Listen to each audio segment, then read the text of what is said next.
Hey guys, and welcome to another video on Destroyer gameplay. This time we are gonna be talking about spotting, and first we'll talk about some of the mechanics of spotting and then go on to some real examples of how this works. In this first picture you can see an enemy battleship. His detection range is shown by the red circle. You can see a friendly destroyer whose detection range is shown by the green circle, and then there are two friendly cruisers. As you can see, the cruisers are not actually spotting the battleship because one of them is behind an island, the other one is outside of the detection range of the battleship. So if the cruiser behind an island chooses to fire upon this battleship, this counts towards the destroyer's damage upon spotting. And the reason for this is damage upon spotting is only counted when you are the only ship spotting the ship that is being shot. Then whatever damage is being done upon that ship counts towards your spotting damage. If the other cruiser chooses to fire as well, it still counts towards your spotting damage, because you're still the only one who is spotting the battleship, even though the battleship can now see this cruiser. But if the battleship fires back, his detection is gonna bloom to the maximum range of his main guns, and in this case now there are two ships spotting him, the destroyer and the cruiser behind him. So when the two cruisers fire back, this no longer counts towards the destroyer or anyone else's damage upon spotting. Now this is pretty basic mechanic for this, but it's very important to keep in mind because it actually gives you some really useful info, and I'm gonna show you just how this works. So in this first example I am playing the British Tier 10 destroyer, the Daring, in a random battle, and I'm going for an early cap advantage.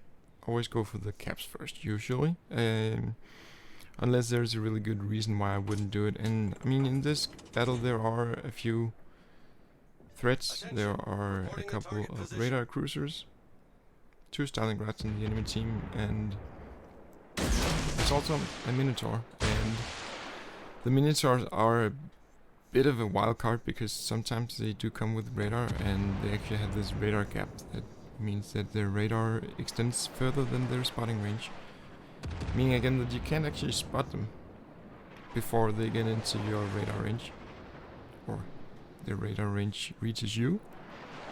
I do get radar, and it could be a Minotaur. It could also be a Stalingrad that has been sneaking up behind the island in the middle of the two caps. So I do bait out the radar and get out of the cap. Radar should be just about out now, so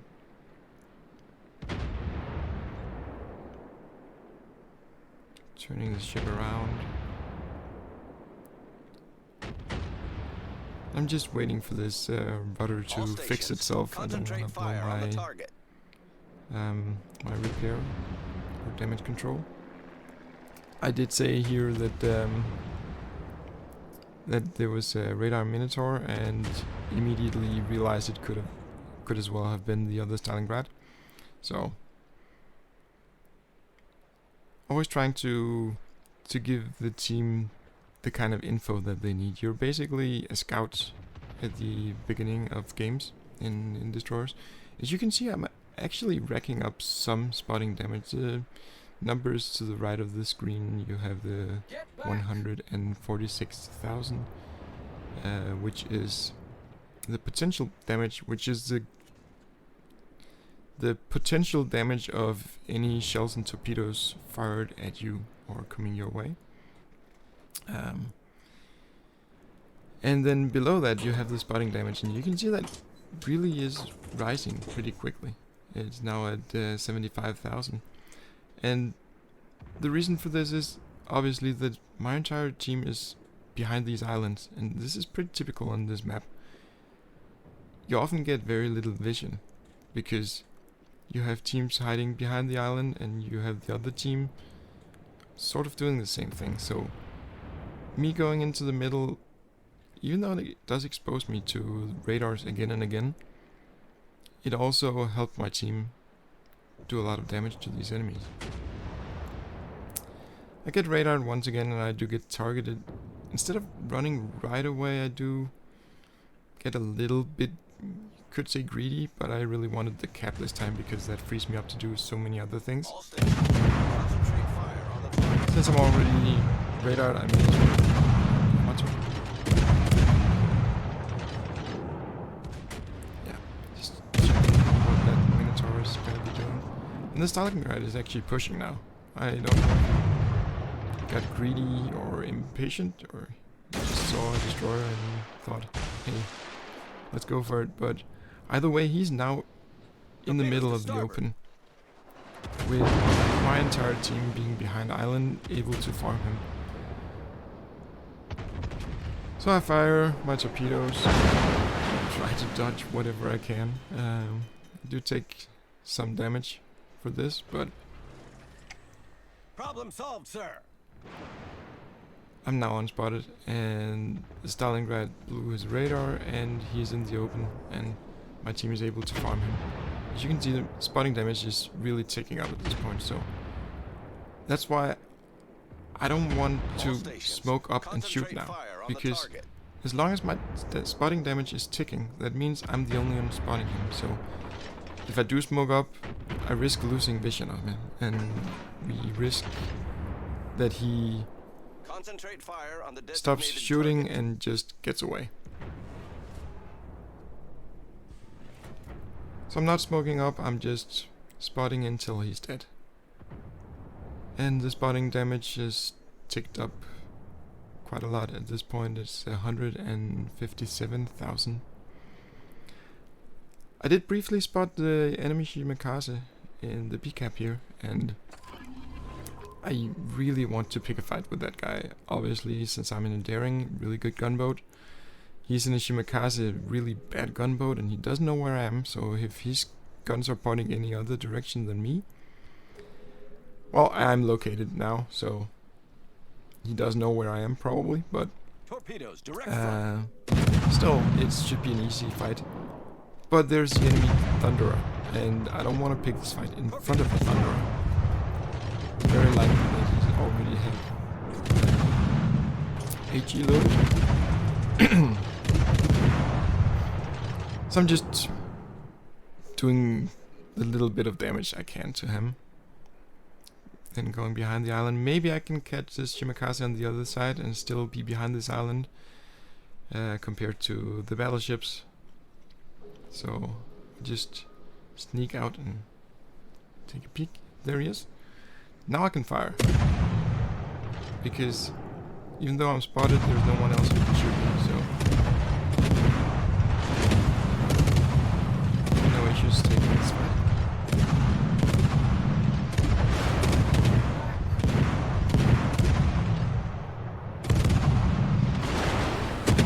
And since he's fired, he's actually spotted now from the other camp, so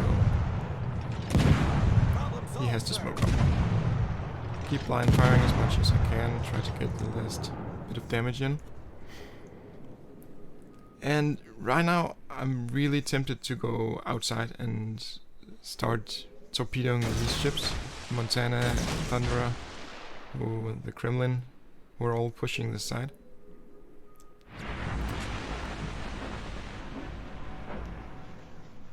But then that would also leave the Shimakaze completely free to torpedo my ships on the other side. So I'm sort of watching what's going on here. I'm sending torp towards the Montana. No harm done in that. But I really want to make sure that no one is going through the B-cap and catching my team off guard. So going in here, spotting the Hindenburg, who's obviously trying to do something sneaky and trying to push in here. The Hindenburg is also a division with the Shimakaze, so I have to be a bit careful here. If I do get spotted by the Shimakaze, these guys are probably communicating.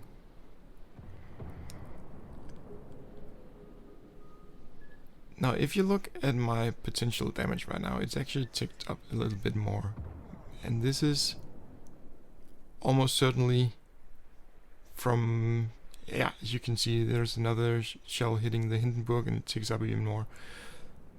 Again, this tells me that I kind of need to keep this Hindenburg spotted, because my entire team is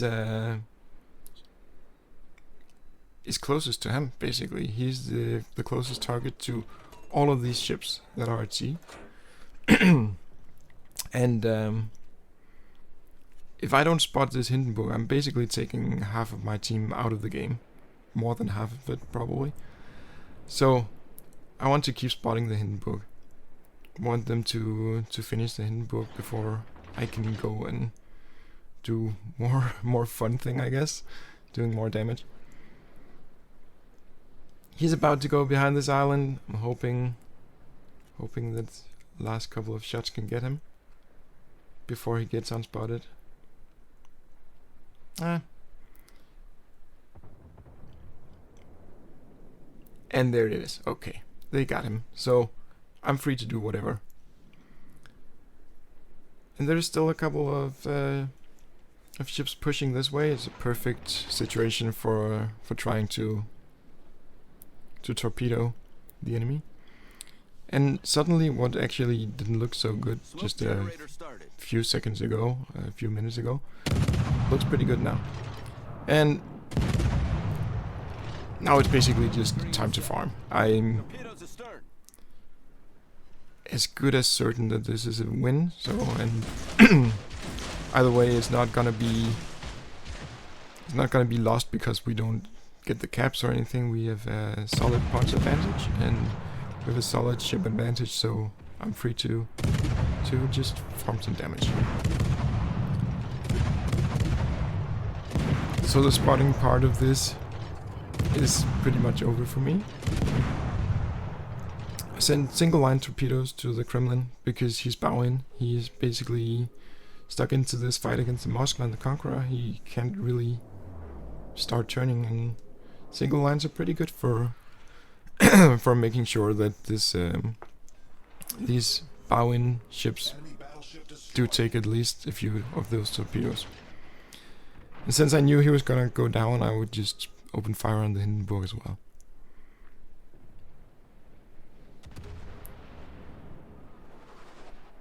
A load AP just to be ready if he's somewhat low, and he is. His reload is not that fast, so. And I have plenty of support, so. And also the smoke ready. I did smoke up just to make sure I didn't take a lot of damage all of a sudden, but. And then there's the enemy Shimakaze, and it's most likely gonna be the last thing I'm gonna do this battle. Yeah, trying to steal the kill, but didn't have it. Obviously, the example that you just saw was